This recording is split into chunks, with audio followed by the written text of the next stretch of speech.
বাচ্চারা আমি কাজে যাচ্ছি। আরে বাবা একটু দাঁড়াও।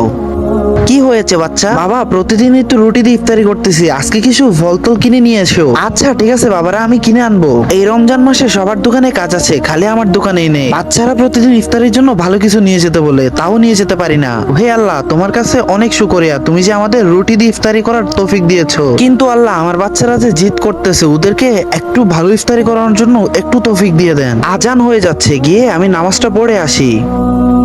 যারা ইসলামকে ভালোবাসো ভিডিওটিকে লাইক করে চ্যানেলটিকে সাবস্ক্রাইব করে দিয়ে যাও।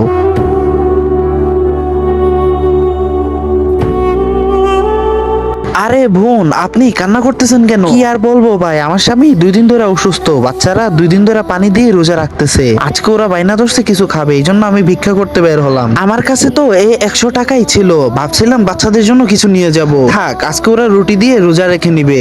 এই নেন, আপনি এটা নিয়ে যান বোন।